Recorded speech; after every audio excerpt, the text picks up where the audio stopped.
Kalau ada cikgu suka usah badan perempuan, macam mana nak elakkan? Okay guys, jangan lupa follow, like, comment and share untuk dapatkan maklumat ataupun react yang menarik atas apa-apa isu, insyaAllah. Ini soalan yang kelima guys. Soalan keempat kita dah pun jawab. Untuk mereka yang hanya baru tengok video ni, sebenarnya kita dah cover soalan-soalan 4 soalan sebelum ni, iaitu soalan di mana melalui program saya, program edukasi seksual remaja.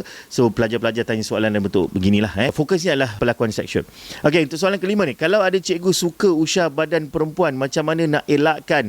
Ini antara popular juga yang saya dapat. Cikgu usah, cikgu tengok badan, dan benda ni ia perlu diperjelaskan dengan telitilah. Pertamanya, adakah benar cikgu itu betul-betul suka melihat tubuh badan perempuan ataupun kita yang rasa dilihat begitu kan? Kalau ramai pelajar-pelajar rasa tak senang dan jelas melihat mata cikgu tu melihat tubuh badan dan ada cubaan-cubaan kata-kata dan sentuhan dan sebagainya, so apa yang anda boleh buat, anda beramai-ramailah berjumpa dengan pihak kaunselor, pihak sekolah dan maklumkan kepada ibu bapa untuk tindakan selanjutnya. Alright, sebab perbuatan melihat tubuh badan itu pun, khususnya pelajar sekolah, itu adalah satu kesalahan jenayah juga. Dia bawa Akta Kesalahan Seksual terhadap kanak-kanak 2017. Jangan dibiarkan, kerana itu adalah red flag sebenarnya. Membunuh dengan pandangan, kemudian kata-kata, kemudian kalau ada ruang dan peluang, ada possibility cikgu ini sekiranya benar dia melakukan tersebut, dia akan menjurus kepada perlakuan yang lebih teruk dan menjadikan pelajar mangsanya. So, sebelum dia lebih teruk, pastikan anda lakukan tindakan sepatutnya.